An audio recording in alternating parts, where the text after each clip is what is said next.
नमस्कार दोस्तों, आपका हमारे चैनल में स्वागत है। स्कूल कॉलेज समय की बर्बादी, राजीव दीक्षित ने दिया लाजवाब भाषण। और बेकार का है जो जिंदगी में कभी काम नहीं आता। हम पढ़ते हैं, रटते हैं, कक्षा में जाकर उल्टी करते हैं। कॉपी पे लिखना माने उल्टी करना। 100 में से 96 नंबर ले आते हैं। अब उसका शहद लगा के चाटें तो क्या निकलता है उसमें से? 96 नंबर। जिंदगी में काम नहीं आती वो शिक्षा। मैं मेरा उदाहरण देता हूं। सालों साल मैंने पढ़ाई की, मेरा जीवन खराब किया। मैं नहीं पढ़ता तो बहुत अच्छा होता। जितने साल मैंने पढ़ाई की, जितना पैसा मेरे माता पिता ने मेरी पढ़ाई पे खर्च किया, जितना पैसा मेरे ट्यूशन पे मेरे माता पिता ने खर्च किया, अगर मैं पढ़ने नहीं जाता वो सब पैसा बचता और मैं उससे कोई धंधा और व्यापार करता तो करोड़पति होता। क्या पढ़ाई हुई है मेरी? मैंने बचपन में पढ़ा x plus Y whole square is equal to X square plus 2xy plus Y square, x minus Y whole square is equal to X square minus 2xy plus Y square. अब मेरे समझ में नहीं आता कि करूं क्या इसका मैं मेरी जिंदगी में।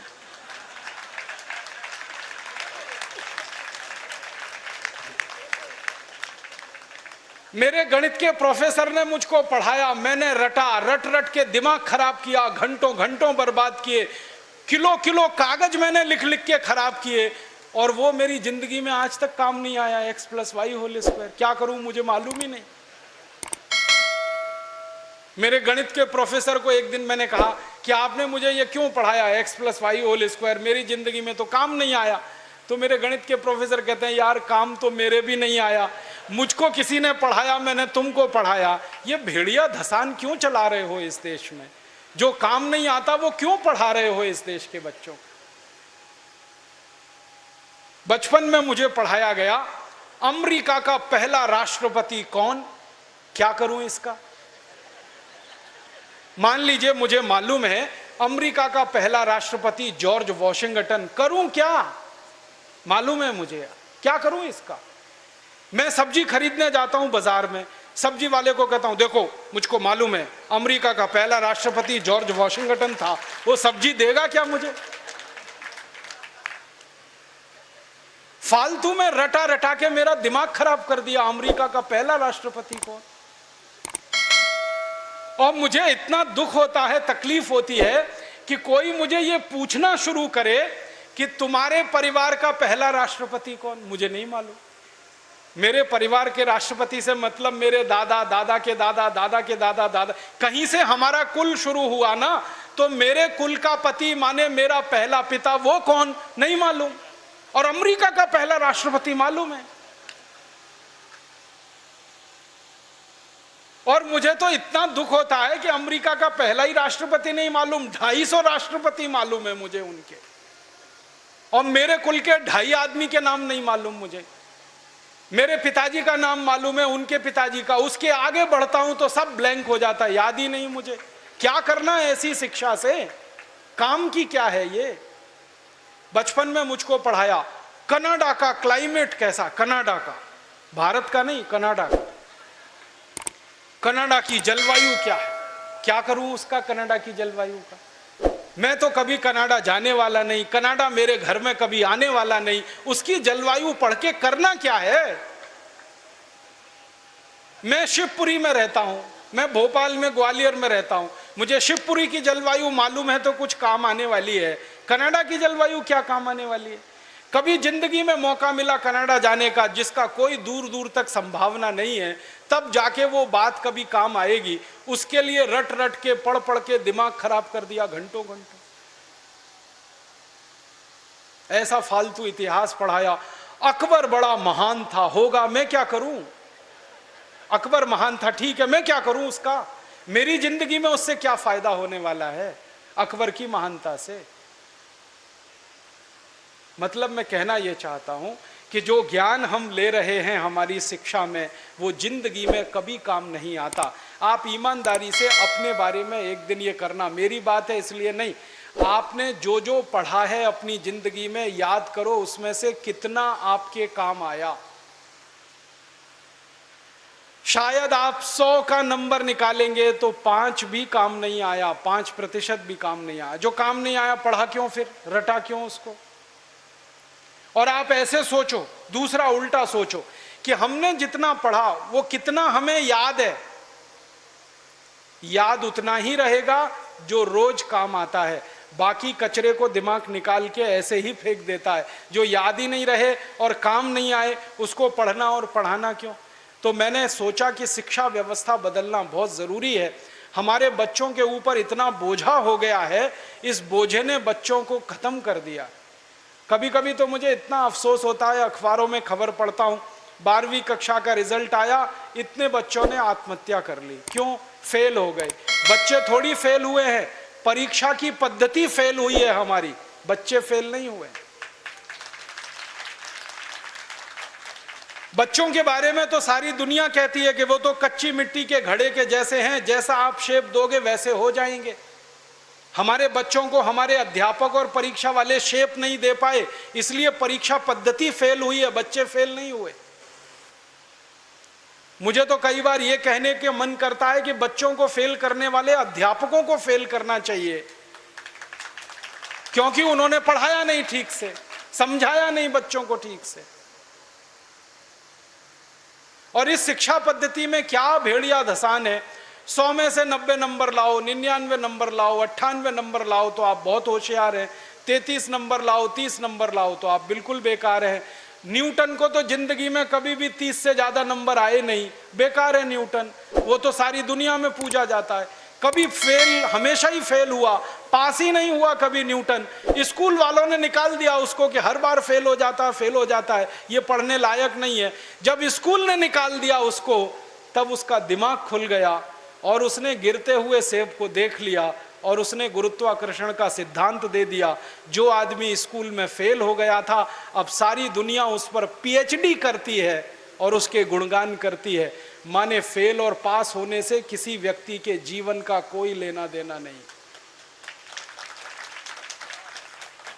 आप आइंस्टाइन की अगर कहानी पढ़ोगे तो आइंस्टाइन तो 9 कक्षा के आगे पढ़ नहीं पाया कभी, निकाल दिया स्कूल ने उसको, क्योंकि वो कुछ और सोचता रहता था।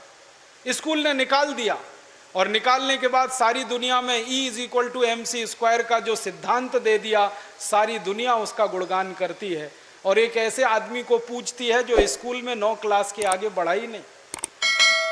मतलब मैं कहना चाहता हूं, 9 पढ़ जाए, 10 पढ़ जाए, 12 पढ़ जाए, 16 पढ़ जाए, इससे कुछ लेना देना नहीं। ज्ञान जो है ना, डिग्रियों से नहीं तौला जाता है। ज्ञान अलग चीज है, डिग्रियां बिल्कुल अलग चीज। मैं तो इसी देश की कहानी देखता हूं। धीरूभाई अंबानी 9 क्लास फेल हो गया, पेट्रोल पंप पे नौकरी करना शुरू किया और रिलायंस नाम का एक एम्पायर खड़ा कर दिया जो सारी दुनिया में 4.5 लाख करोड़ का है। 9 क्लास फेल आदमी 4.5 लाख करोड़ का एम्पायर खड़ा करके छोड़ गया। इसका माने ज्ञान का डिग्री से कोई संबंध नहीं है। घनश्याम दास बिरला 4 क्लास पढ़े, स्कूल और गांव छोड़कर निकल गए, लोटा लेकर कलकत्ता पहुंच गए और इतना बड़ा खानदान बना दिया, बिरला एम्पायर, जो आज लाखों करोड़ का है। 4 क्लास पास आदमी ने किया। बिरला जी कहा करते थे कि क्लास पास करना कोई महत्व की बात नहीं है जीवन की तुलना में। तो हम जीवन को जीने वाली शिक्षा हमारे विद्यार्थियों को दें, ऐसी शिक्षा व्यवस्था हम बनाएं जिसमें डिग्री का महत्व ना हो, ज्ञान का महत्व हो, परीक्षा का महत्व ना हो, सीखने का महत्व हो, पढ़ाने का महत्व नहीं हो, सिखाने का महत्व हो। अध्यापक भी सीखें, विद्यार्थी भी सीखें, दोनों सीखने की प्रक्रिया में आगे बढ़ें। ऐसी एक शिक्षा व्यवस्था हम बनाना चाहते हैं और ये पूरी शिक्षा व्यवस्था मातृभाषा पर आधारित होगी, ये अंग्रेजी पर आधारित नहीं होगी। अंग्रेज आए तो अंग्रेजी आई, अंग्रेज गए तो अंग्रेजी चली जानी चाहिए थी। क्यों हमने रख लिया इस अंग्रेजी को? अंग्रेजी में पढ़ाते हैं अपने बच्चों को, मार मार के सिखाते हैं, बच्चे बेचारे अक्सर उसमें फेल हो जाते हैं। हिंदुस्तान के बच्चे गणित में पास होते हैं, भौतिकी में पास होते हैं, रसायन में पास होते हैं, अंग्रेजी में फेल हो जाते हैं। होना ही चाहिए उनको अंग्रेजी में फेल, क्योंकि अंग्रेजी विदेशी भाषा है। मुझे आप एक अंग्रेज बताइए और दिखाइए जो हिंदी में पास हो जाए, तो मैं अंग्रेजी में पास होकर दिखा सकता हूं। जब कोई अंग्रेज हिंदी में पास नहीं हो सकता तो हम भारत के विद्यार्थियों से क्यों अपेक्षा कर रहे हैं कि वो अंग्रेजी में पास हो? और अंग्रेजी भाषा नहीं है पास होने लायक, ये तो भाषा ही रद्दी है। इस भाषा का इतिहास जब मैंने पढ़ा, 5वीं शताब्दी में तो ये भाषा आई, माने मुश्किल से 1500 साल पुरानी है। हमारी भाषा तो करोड़ों साल पुरानी है, संस्कृत, हिंदी, मराठी, तमिल, तेलुगु, कन्नड़, मलयालम, ये तो 1500 साल पुरानी है। और दुनिया की सबसे रद्दी भाषा है अंग्रेजी, जिसकी कोई अपनी व्याकरण नहीं है जो शुद्ध हो और ठीक हो।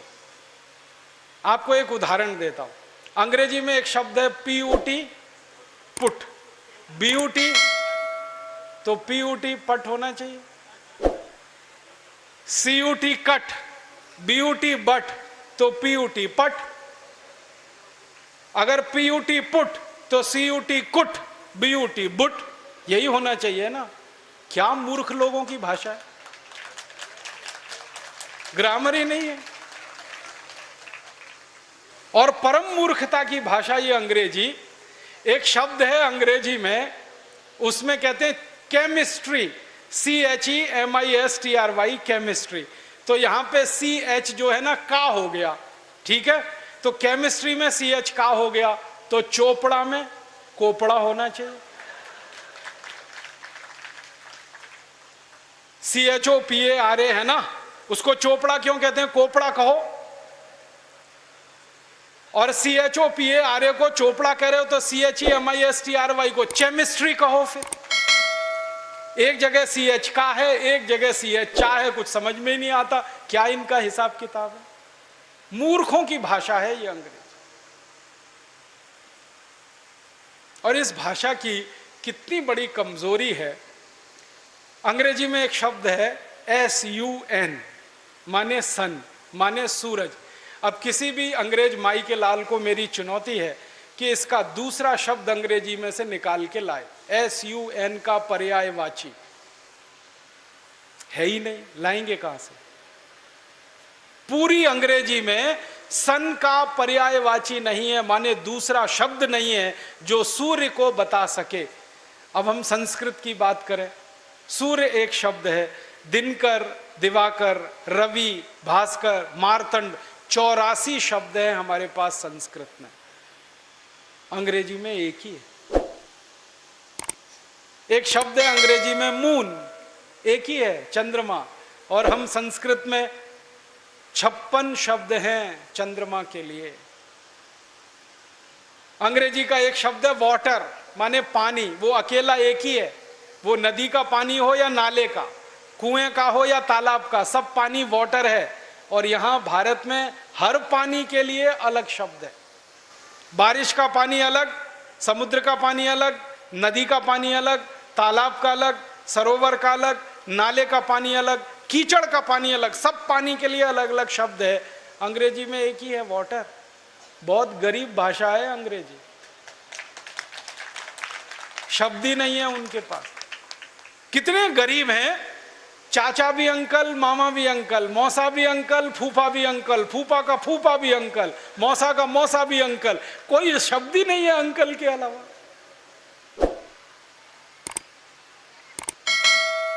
और चाची, मामी, मौसी, सब आंटी, कोई दूसरा ही शब्द नहीं है उनके।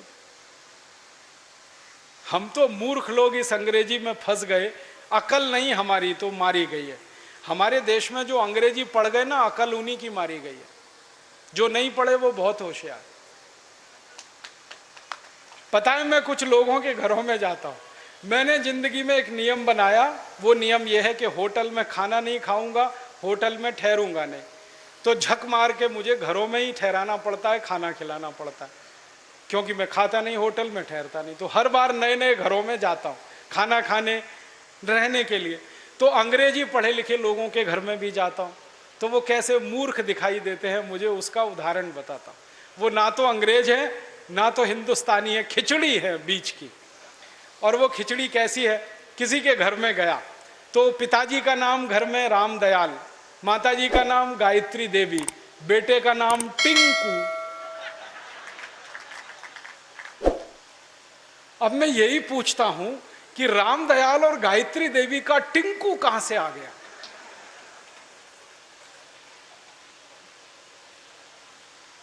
उनको पूछता हूं आपको मालूम है टिंकू का अर्थ क्या है, उनको नहीं मालूम। नाम रख लिया बच्चे का टिंकू, अर्थ नहीं मालूम।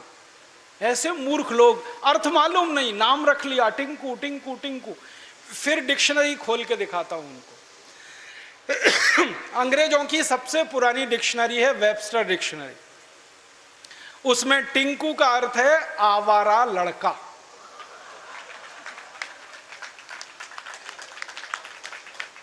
जो लड़का बाप की ना सुने, मां की ना सुने, वो टिंकू है। और हम क्या कर रहे हैं पढ़े लिखे मूर्ख लोग, आज्ञाकारी लड़के को टिंकू टिंकू टिंकू बोल बोल के आवारा बनाने की तैयारी कर। ऐसे अंग्रेजी मूर्खों के घरों में जब मैं जाता हूं तो ऐसे ही नाम मिलते हैं, बबली, डबली, डबलू, बबलू। क्या मतलब है डबलू, बबलू, बबली, डबली? डिम्पल, ट्विंकल, कुछ मतलब ही नहीं। कुछ भारत में नाम की कमी हो गई है क्या? और इससे भी बड़ी बड़ी मूर्खताएं मैं देखता हूं।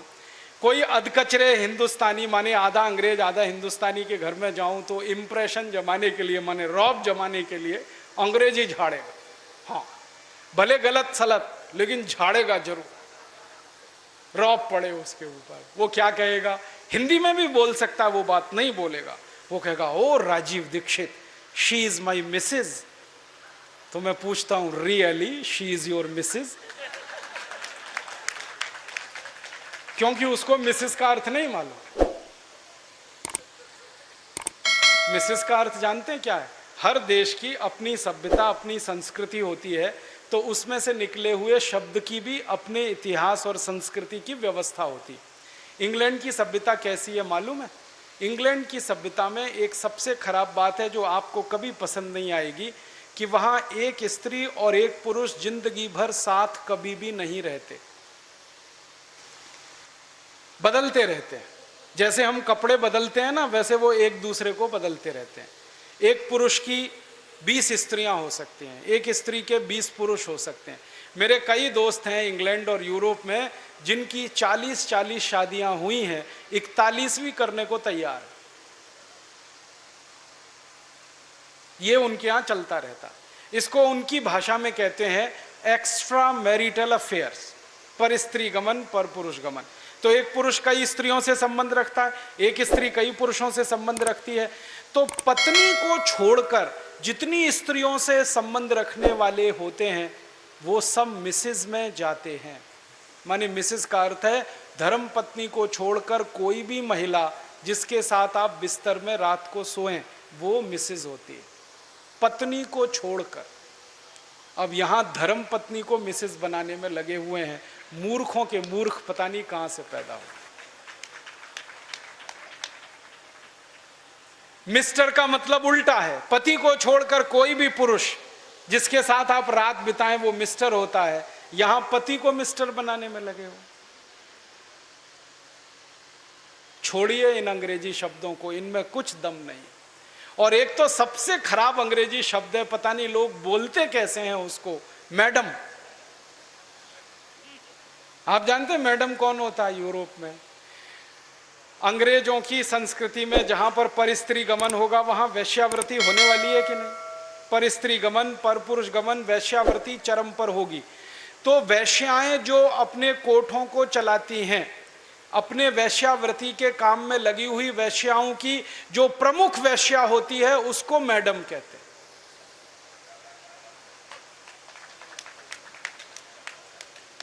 और यहां हिंदुस्तान में अपनी बहनों को मैडम कह देते हैं। ऐसे मूर्ख लोग मैंने इस देश में देखे हैं।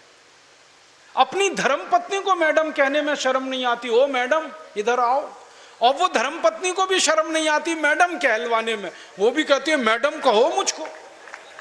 जान तो लो कि मैडम होती कौन है, फिर कहलवाओ। अपने भारत में कितने सुंदर सुंदर शब्द हैं। श्रीमती, श्री माने लक्ष्मी, मति माने बुद्धि, बुद्धि माने सरस्वती, लक्ष्मी। तो जहां सरस्वती लक्ष्मी एक साथ निवास करे वो श्रीमती, उसको हमने मिसेस बना दिया। ये मूर्खाधिपति हमारे देश में अंग्रेजी पढ़े लिखे, इन्होंने बड़ा सत्यानाश किया, बेड़ा गर्क किया इस देश का। इस अंग्रेजी भाषा ने किया, फिर इन्होंने और ज़्यादा किया। मेरा आपसे हाथ जोड़कर निवेदन है, इस अंग्रेजी भाषा में मत फंसिए, कुछ इसमें रखा नहीं है, दम नहीं है। कभी कभी तो मैं लोगों के घरों में जाता हूँ, इतना गुस्सा आता है मुझे।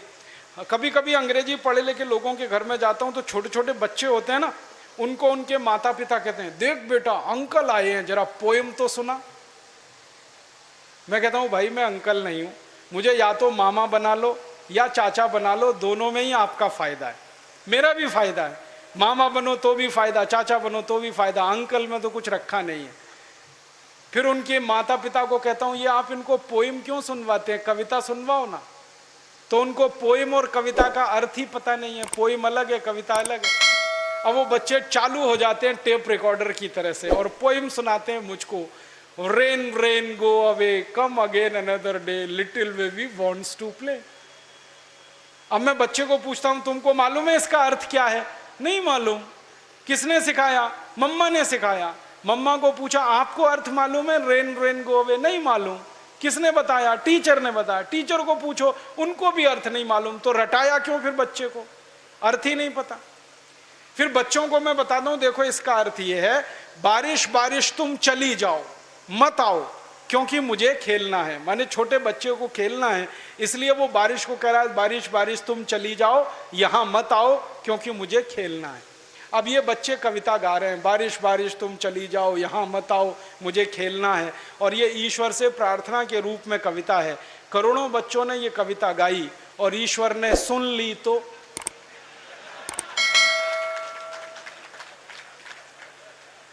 बारिश को वापस बुला लिया। तो क्या होने वाला है?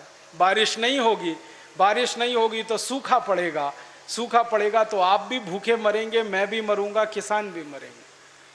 इतनी अकल नहीं है हमको, ये रेन रेन गो अवे कितनी खतरनाक चीज है। हमारे भारत में 60% खेती बारिश पर होती है, 40% खेत में ही सिंचाई की व्यवस्था है। जब 60% खेती बारिश पर हो तो बारिश ज्यादा होनी चाहिए इस देश में। ऐसी कविताएं हम बच्चों को क्यों नहीं सिखाते? लेकिन वो कविताएं मातृभाषा में हो सकती हैं, अंग्रेजी में नहीं हो सकते। मैं एक मराठी मातृभाषा की कविता सुनाता हूं आपको, अर्थ बहुत सीधा है उसका।